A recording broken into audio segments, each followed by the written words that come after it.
Croire au destin limite-t-il notre liberté? Alors voilà, bien beau sujet qui pourrait un jour tomber au bac.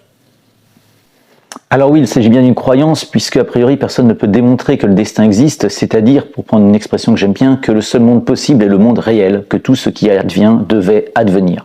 Alors on trouve cette idée, par contre, dans la mythologie, dans les tragédies grecques antiques, le héros essaye toujours de contrer le destin et en réalité le réalise par là même.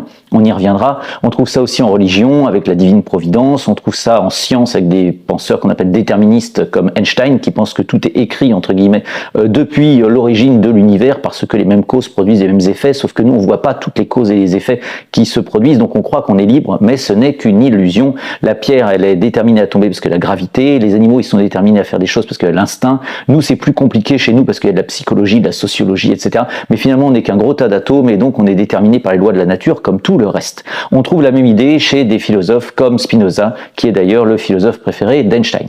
Et donc ça nous fait évidemment croire que la liberté n'existe pas, puisque quand vous faites par exemple de la sociologie, c'est ce qui se passe. Plus tu en fais, plus tu te rends compte que tu n'es pas si exceptionnel que tu crois. Et on peut facilement en sociologie ou en psychologie, avec l'idée d'inconscient, déterminer à peu près les choix inconscients que tu vas faire, alors que toi-même tu crois que ce sont tes propres choix. Pour qui tu vas voter, comment tu vas appeler tes enfants, quel métier tu vas faire, c'est quoi ton équipe de foot préférée, etc. Finalement, statistiquement, c'est assez prévisible. Sauf que la liberté, c'est pas simplement comme un petit chien qui court parce qu'il a été libéré de sa laisse et donc je fais ce que je veux, puisque là on vient de le voir, je fais ce que je veux. Oui, mais est-ce que c'est vraiment toi qui veux ce que tu fais? Est-ce qu'il n'y a pas plein de causes que tu ne saisis pas qui te poussent à faire cela? Donc je laisse ça de côté. Mais on peut quand même concilier liberté et déterminisme, au moins en 2 points. Parce que d'abord, la liberté, c'est un sens politique, c'est un droit. Et le seul système de la liberté, c'est la démocratie. Donc quand on a un pays qui est en guerre et qui veut disposer de lui-même, on a la liberté à disposer de lui-même. Il y a des combats pour la liberté, par exemple pour le droit à l'avortement dans ce pays qui est censé être celui de la liberté qu'est les États-Unis.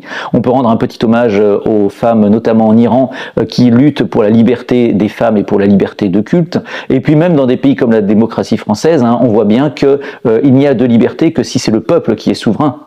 Certes, il a besoin de représentants, donc il donne temporairement son pouvoir à un président et à un gouvernement, mais il ne faut pas qu'il oublie qu'il n'y a de liberté du peuple que si le peuple est représenté par son gouvernement, et si le gouvernement prend des décisions auxquelles lui-même n'aurait pas pu vouloir donner son accord, on n'est plus vraiment en démocratie. C'est toujours bien de se rappeler un peu de Jean-Jacques Rousseau en ces temps troublés. Et puis ensuite, il y a aussi un autre sens de la liberté, c'est la liberté au sens spirituel. Ça, j'aime bien, je trouve ça stylé, notamment dans les copies, et puis en plus, j'y crois un peu. C'est la liberté au sens que donnent les bouddhistes ou les stoïciens.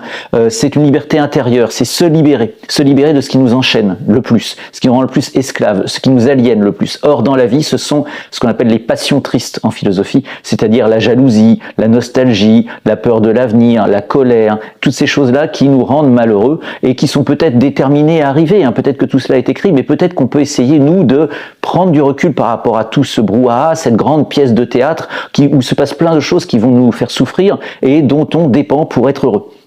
Autrement dit, leur liberté, c'est une liberté intérieure, le zen, si tu veux dire ça comme ça. Comme personnage de pop culture, moi je prends toujours l'exemple de Yoda, ça marche bien. Il est toujours imperturbable parce qu'il a décidé, mais ça se décide pas comme ça, c'est une force intérieure, c'est une volonté, c'est un exercice sur soi quotidien, de ne pas être troublé par tout ce qui ne dépend pas de lui.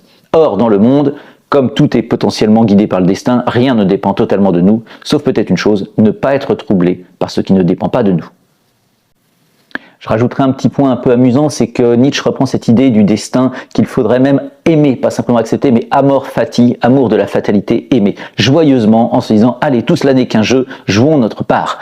Et ce qui est amusant, c'est que en fait, la tragédie, à l'origine, c'était censé être comique. Ça veut dire le chant du bouc. Pourquoi? Parce qu'on faisait des tragédies dans des fêtes, notamment celle de Dionysos, où il y avait aussi des satyres, qui sont représentés comme des boucs. Alors, pourquoi c'était amusant? Parce que la tragédie, par définition, c'est auto-spoilé. On sait très bien que le héros va réaliser tout ce qu'il doit réaliser, justement en essayant de ne pas le réaliser. Donc c'est quand même rigolo, c'est la personne qui essaye de ne pas tomber sur une peau de banane, et c'est comme ça qu'elle tombe sur la peau de banane.